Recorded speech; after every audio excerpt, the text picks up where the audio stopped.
DAP கட்சியைச் சேர்ந்த RSN Rayar மற்றும் உரிமை கட்சியின் தலைவர் பி. ராமசாமி இருவரும் மஇகா துணைத் தலைவர் எம். சரவணனுக்கும் தமக்கும் இடையேயான பேச்சுவார்த்தைக்கு ஏற்பாடு செய்யுமாறு தேசிய ஒற்றுமைத்துறை அமைச்சிடம் வலியுறுத்தியுள்ள மத போதகர் ஜம்ரி வினோத் மீது போலீஸ் நடவடிக்கை மேற்கொள்ள வேண்டும் என்று வேண்டுகோள் விடுத்துள்ளனர்.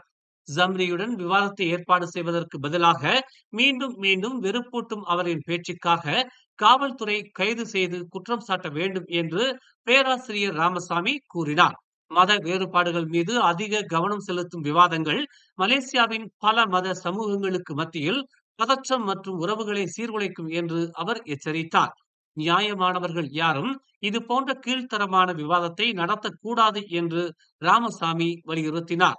விவாதம் தேவையில்லை என்றும் உரையாடல்கள் அவசியம் இல்லை என்றும் உடனடியாக சட்ட நடவடிக்கை எடுக்க வேண்டியது அவசியம் என்றும் அவர் கூறினார். இதற்கிடையில் தைப்பூச காவடி சடங்கை கேலி செய்யும் வீடியோவில் சர்ச்சையை கிளப்பிய ஜம்ரி மற்றும் ஏரா FM ரேடியோ தொகுப்பாளர்களுக்கு எதிராக உடனடியாக குற்றச்சாட்டுகளை சுமத்துமாறு சட்டத்துறை தலைவர் மற்றும் காவல்துறையை RSN ராயர் வலியுறுத்தியுள்ளார். மத கேலி சம்பவங்களில் இரட்டை நிலைப்பாடு இல்லை என்பதை நிரூபிக்க உடனடி நடவடிக்கை அவசியம் என்று அவர் வலியுறுத்தினார். இதற்கிடையில் அனைத்து மலேசியர்களும் அமைதியாக இருக்குமாறும் ஜம்ரிக்கு எதிராக நாடு முழுவதும் போலீஸ் அறிக்கைகளை தொடர்ந்து தாக்கல் செய்யுமாறும் தாம் கேட்டுக் கொள்வதாகவும், ஏனெனில் அவர் மீது அதிகாரிகளின் நடவடிக்கையை தாங்கள் கோருவதற்கான ஒரே வழி இதுதான் என்றும் அவர் தெரிவித்துள்ளார். மலேசியாவில் சட்டவிரோதமாக தங்கியிருந்த 125 வெளிநாட்டினர் நேற்று அவரவர் தாய் நாடுகளுக்கு அனுப்பி வைக்கப்பட்டிருப்பதாக ஜொகூர் மாநில குடிநுழைவுத்துறை தெரிவித்துள்ளது. மலேசியாவில் சட்டவிரோதமாக தங்கியிருந்ததற்காக அவர்கள் கைது செய்யப்பட்டு சிறை தண்டனை பெற்ற நிலையில் தண்டனைக்கு பின்னர் உடனடியாக அவரவர் தாய் நாடுகளுக்கு அனுப்பி வைக்கப்பட்டிருப்பதாக தெரிவிக்கப்பட்டுள்ளது.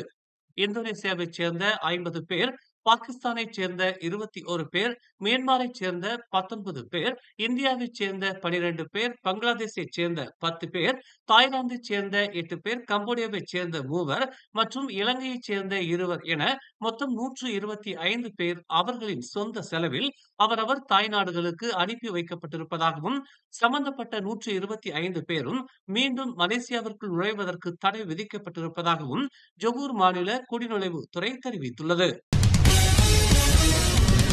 கெந்திங் மலைக்கு செல்லும் சாலையில் பிற வாகனங்களுக்கு ஆபத்தை விளைவிக்கும் வகையில் வாகனத்தை செலுத்தும்படியான காணொளி சமூக வலைதளங்களில் பரவியதை அடுத்து சம்பந்தப்பட்ட சொகுசு வாகனமோட்டிகள் மீது காவல்துறை விசாரணை மேற்கொள்ளவிருப்பதாக பெந்தோங் மாவட்ட காவல்துறை தலைவர் உதவி ஆணையர் ஜைனாம் முகமது கஹார் தெரிவித்தார். மிகவும் ஆபத்தான சாலைகளில் பிற வாகனங்கள் பாதுகாப்பாக பயணிக்கும் போது சில சொகுசு வாகனங்கள் பிற வாகனங்களுக்கு அச்சுறுத்தலை ஏற்படுத்தும் வகையில் வாகனத்தை செலுத்தியிருப்பதாக அக்காணொலியின் வாயிலாக தாம் உணர்வதால் இந்நடவடிக்கை மேற்கொண்டிருப்பதாக பெந்தோங் மாவட்ட காவல்துறை தலைவர் ஜைனாம் முகமது கஹார் தெரிவித்தார். சம்பந்தப்பட்ட சொகுசு வாகனங்களின் பதிவு எண்களின் அடிப்படையில் அதன் ஓட்டுநர்களை அடையாளம் கண்டிருப்பதாகவும் அவர்கள் மீது விசாரணை மேற்கொள்ளப்படும் என்றும், சம்பவத்தை நேரில் கண்டவர்கள் அல்லது பாதிக்கப்பட்ட ஓட்டுநர்கள் காவல் நிலையத்தில் புகார் அளிக்கும்படியும் ஜைனாம் முகமது கஹார் கேட்டுக் கொண்டுள்ளார். வடக்கு தெற்கு நெடுஞ்சாலையில் தாப்பா சந்திப்பு அருகே கட்டுப்பாட்டை இழந்த லாரி விபத்துக்குள்ளானதில் லாரி ஓட்டுநர் சம்பவ இடத்திலேயே உயிரிழந்தார். நேற்று நண்பகல் 12:19 மணிக்கு விபத்து குறித்தான அவசர அழைப்பை பெற்றதும் தாப்பா மீட்புத்துறையின் 8 அதிகாரிகள் சம்பவ இடத்திற்கு விரைந்ததாக பேரா மாநில மீட்புத்துறை உதவி இயக்குனர் சபா ரோட்சி நோர் அமாட் தெரிவித்தார். விபத்தில் லாரி ஓட்டுநர் லாரியின் முன்பகுதியில் சிக்கி வெளியேற முடியாமல் உயிரிழந்ததாகவும், மீட்புத்துறை அதிகாரிகள் சிறப்பு கருவிகளை கொண்டு ஓட்டுநரின் உடலை மீட்டதாகவும் சபா ரோட்சி நோர் அமாட் கூறினார். உயிர் இழந்தவர் 30 வயது கைடிர் ரகுமான் எனும் சபாவைச் சேர்ந்த ஆடவர் என்பது தெரிய வந்துள்ளதாகவும், விபத்துக்கான காரணத்தை காவல்துறையினர் விசாரித்து வருவதாகவும் அவர் கூறினார். நோன்பு பெருநாளுக்கான சிறப்பு ரமலான் சந்தைகளில் பட்டாசுகள் விற்பனைக்கு அனுமதி இல்லை என்று ஜொகூர் மாநிலத்தின் பொந்தியான் நகராண்மை கழகம் எச்சரிக்கை விடுத்துள்ளது. முன்னதாக ரமலான் சந்தைகளில் பட்டாசுகளை விற்பனை செய்வதாக வெளிவந்த புகார்களுக்கு பொந்தியான் நகராண்மை கழகம் நடவடிக்கை எடுக்கவிருப்பதாகவும், சம்பந்தப்பட்ட வணிக கடைக்கான உரிமம் ரத்து செய்யப்படுவதாகவும் பொந்தியான் நகராண்மை கழகம் தெரிவித்துள்ளது. ரமலான் சந்தைகளில் விற்பனை செய்யப்படும் பொருட்கள், உணவுகள் ஆகியவற்றுக்கான கட்டுப்பாடுகளை மாவட்டங்களின் நகராண்மை கழகம் தீர்மானிப்பதால் பொந்தியான் மாவட்ட நகராண்மை கழகம் பட்டாசுகள் விற்பனைக்கான உரிமத்தை எந்த ஒரு வணிக கடைகளுக்கும் வழங்கவில்லை என்றும், பட்டாசு விற்பனைக்கான விண்ணப்பங்களை பொந்தியான் நகராண்மை கழகம் நிராகரித்ததாகவும் தெரிவிக்கப்பட்டுள்ளது.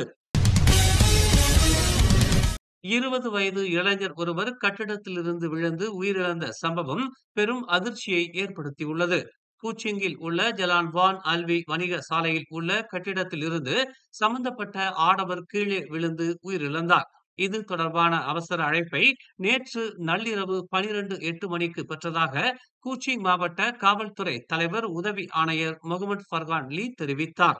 உயிரிழந்த ஆடவர் அன்றைய நாள் காலை மிகவும் இயல்பாக இருந்ததாகவும், பகுதியில் அனைவரிடத்திலும் பரிச்சயமான நபர் என்றும் முதற்கட்ட விசாரணையில் தெரிய வந்துள்ள நிலையில் இது தொடர்பான மேல் அதிக விசாரணைகள் நடத்தப்பட்டு வருவதாக முகமது ஃபர்கான் லீ தெரிவித்தார். இது தொடர்பான காணொளிகளை சமூக வலைதளங்களில் பரப்ப வேண்டாம் என்றும் அவர் கேட்டுக்கொண்டார். மேலும் செய்திகளை தெரிந்து கொள்ள தமிழ் மலர் நாளிதழை பாருங்கள். எங்களோடு இணைந்திருக்க மலர் டிவியை பதிவு செய்து கொள்ளுங்கள். உறவுகள் மகிழ்ந்திட விருப்பம் மற்றும் பகிர்வு சேவையை சொடுக்கிடுங்கள்.